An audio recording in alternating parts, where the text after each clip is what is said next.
వెళ్ళిపోయాక ఇక ఏమీ లేదు కదా. అవును. అందుకని ఇప్పుడు డిపెండింగ్ గవర్నమెంట్ సచినోడి పెళ్లికి వచ్చిందే కట్టం అన్న గవర్నమెంట్ కోసమే చూస్తుంది. అంటే బీజేపీ కూడా అలా ఫిక్స్ అయిపోయింది అంతే కదా. అందుకే ఫిక్స్ అవ్వబట్టినే కదా 10 సీట్లకు ఒప్పుకోవడం. 16 అని ఒప్పుకున్నదంటేనే డిపెండబుల్ అని కాదు. అవును, పూర్తిగా తగ్గినట్టే. అంతే.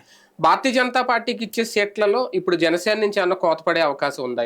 ఇంకేం కోత ఉండదు. ఇప్పుడు ఉన్నటువంటి వాటిలో ఏం సీట్లు అన్నది ఫైనల్ గా దాదాపుగా అబ్జర్వ్ అవుతున్నది, అర్థం అవుతున్నది. వాటిట్లోనే సర్దుకోవాలి వీళ్ళు.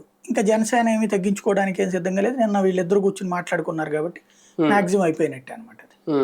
సీట్లు సర్దుబాటు నచ్చకపోతే వెనక్కి డ్రాప్ అయ్యే అవకాశాలు ఏమైనా ఉంటాయా బీజేపీ ఇంత దాకా వచ్చాక? ఆ స్టేట్మెంట్ ఇవ్వక ముందు అయితే అది ఉండేది. అంటే వీళ్ళు ఇంకా ప్రకటించుకోలేదు కదా ఒక సీట్ కూడా.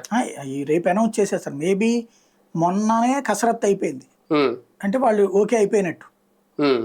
మొన్ననే కసరత్తు అయిపోయింది, బీజేపీ ఓకే అయిపోయినట్టు. ఆ తర్వాత ఈ లిస్ట్ వీళ్ళు అనౌన్స్ చేశారు.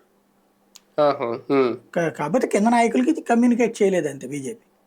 అధినాయకత్వం రాష్ట్ర నాయకత్వాన్ని కమ్యూనికేట్ చేస్తే రాష్ట్ర నాయకత్వం కింద వాళ్ళని ఏమన్నా కొంచెం ఊరడించే అవకాశం ఉండేది.